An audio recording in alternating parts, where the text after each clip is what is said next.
भारत के सख्त रवैये के चलते प्रोजेक्ट P75I खटाई पर पड़ता दिखाई दे रहा है। रूस ने भारत के इस प्रोजेक्ट के साथ हाथ खींच लिए हैं। रूस के एक सीनियर अधिकारी की तरफ से कहा गया है कि जो शर्तें भारत की तरफ से रखी गई थी वो पूरे तरीके से अवास्तविक है। उनकी माने तो जब तक इन शर्तों को नहीं बदला जाता तब तक ये प्रक्रिया आगे नहीं बढ़ सकती।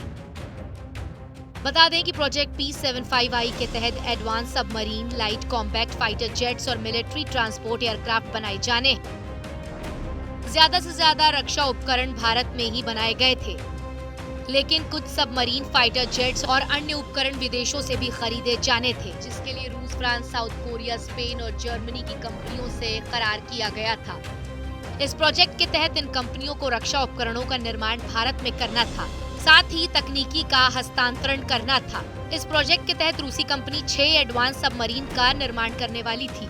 रूस के साथ इस प्रोजेक्ट में फ्रांस भी शामिल था, लेकिन भारत की कड़ी शर्तों की वजह से स्वीडन और फ्रांस अपने हाथ खड़े कर चुके हैं। रूस भी इस प्रोजेक्ट से करीब करीब बाहर हो चुका है। रूस की रूबीन डिजाइन ब्यूरो के deputy director general Andre Baranov का कहना है कि जो जरूरतें भारत की तरफ से रिक्वेस्ट फॉर प्रपोजल में रखी गई हैं, वो बहुत ही सख्त हैं। इन शर्तों को दिए गए वक्त में पूरा कर पाना संभव नहीं है।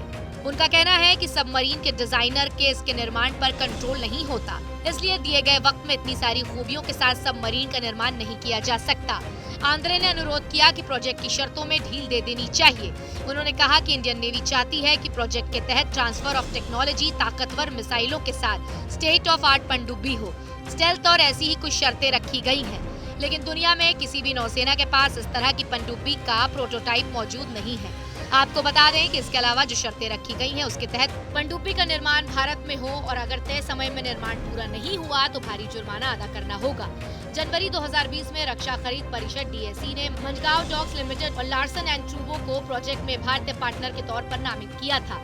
इसके अलावा साउथ कोरिया के 2, फ्रांस का 1, स्पेन, रूस और जर्मनी की 1 कंपनियों का चयन किया गया था, लेकिन फिलहाल लगता है कि 43,000 करोड़ का ये प्रोजेक्ट शुरू नहीं होने वाला है, क्योंकि इस तरह की एडवांस सबमरीन टेक्नोलॉजी रूस, फ्रांस और अमेरिका जैसे कुछ चुनिंदा देशों के पास ही है। आपको बता दें कि रक्षा मंत्रालय की तरफ से इस प्रोजेक्ट की डेडलाइन 30 जून को अगले 6 महीने के लिए बढ़ाई जा चुकी है। अब दिसंबर के महीने तक रूस को इस प्रोजेक्ट के बारे में फैसला लेना होगा। फिलहाल इस वीडियो में इतना ही। आपको हमारा ये वीडियो कैसा लगा हमें कमेंट सेक्शन में लिखकर जरूर बताएं और ऐसे ही तमाम अहम जानकारियों के लिए सब्सक्राइब करें TV9 डिजिटल।